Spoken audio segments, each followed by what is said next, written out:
Une pollution volontaire sur le site, c'est délirant cette histoire. Vous nous reparlez de ce terrain potentiellement contaminé à l'amiante où des collégiens s'apprêtaient à faire du sport à la rentrée. Oui, ça se passe à Aubière, près de Clermont-Ferrand. L'année dernière, pour construire un terrain de rugby flambant neuf, la mairie détruit de vieilles cabanes de jardin, sauf que leurs toitures contiennent de l'amiante.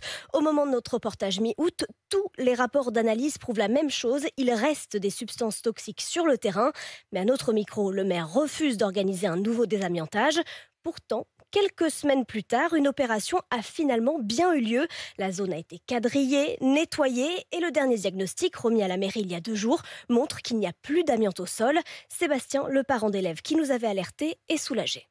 C'est un point positif quand même là-dessus, on va pas le nier. C'est ce qu'on voulait au départ, que la zone soit protégée et désamiantée. C'est dommage qu'on ait fallu attendre 1 an et demi pour en arriver là. Si ça avait été fait dès le départ, on n'aurait pas eu toute cette exposition de la population, des enfants sur la plaine. Mais bon, au jour d'aujourd'hui, c'est un point positif qu'on a réussi à gagner sur le combat. Et il n'est pas prévu que les collégiens s'entraînent sur ce terrain pour l'instant. Mais c'est résolu, c'est pas résolu.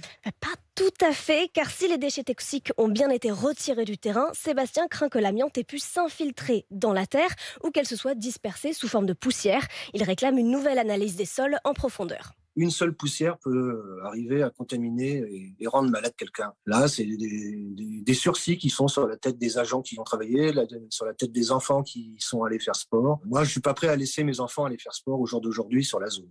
Et il n'est pas le seul à s'en inquiéter. Un collectif s'est créé appelé Amiante, Aubière et Santé publique. Une cinquantaine de personnes l'a rejoint depuis sa création fin août. Et que dit la mairie? Elle assure avoir fait des analyses de la terre et de l'air au niveau du terrain de rugby.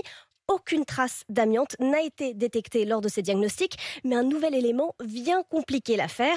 Depuis le désamiantage du mois de septembre, le maire, Sylvain Casildas, constate des dépôts sauvages de plaques amiantées.